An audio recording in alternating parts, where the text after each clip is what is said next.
నమస్తేరా అందరికి. Sensitive mind ఉన్న వాళ్ళు మాత్రం ఇప్పుడు నేను చెప్పేది మీరు వినొద్దు, నా వీడియో ఇప్పుడు మీరు చూడొద్దు. ఇది గుజరాత్లో జరిగిన అతి భయంకరమైన సంఘటన. షార్ట్ కట్లో చెప్తా, అంత సాగదీసి చెప్ప.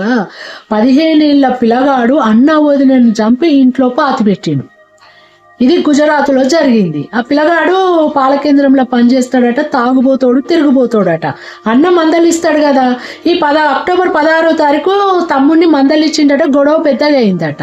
ఈ పిల్లగాడు ఏం చేసిండు, తమ్ముడు ఒక రాడ్ తీసుకొని అన్న తల బావులో కొట్టి చంపేసిండు. వదినే 6 నెలల కడుపుతోటి ఉందట. వదినే నన్ను వదిలేసాయని మరిదిని అడిగితే, నువ్వు నాతోటి సంబంధం పెట్టుకుంటే నిన్ను వదిలేస్తానంటే ఆ పిల్ల ఒప్పుకోకపోతే అన్న శవం ముందే ఆ పిల్లని కూడా రేప్ చేసిండు. రేప్ చేసినాక ఆ పిల్ల ఎక్కడ పోయి బయట చెప్తుందో అని చెప్పేసి అని ఆ పిల్ల కడుపు మీద మోకాలుతోటి కొడితే వాడు తంతేనట. ఆ కడుపులో ఉన్న బేబీ బయటకు వచ్చిందట, వెంటనే బయట పడ్డదట బేబీ. ఆ బేబీ చచ్చిపోయిందట.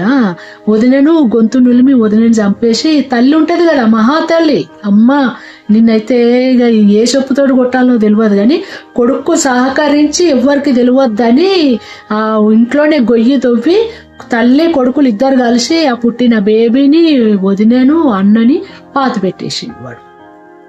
ఇక తర్వాత ఇక మంచిగా ఏం జరగనట్టుగా ఉన్నారట. ఇక తర్వాత ఇక అవపడతలేరు ఇక అంత సోది ఎందుకు కానీ అవన్నీ చెప్పుడు కానీ ఇక పోలీస్ ఇన్వెస్టిగేషన్లో మొత్తం బయటకు వచ్చింది ఇది మ్యాటర్, ఇది స్టోరీ. ఒక్క కొట్టుడికే ఆ బేబీ బయటకు వచ్చిందంటే వాడు ఎంత భయంకరంగా కొట్టొచ్చురా. ఇదైతే అన్యాయమైన ముచ్చట.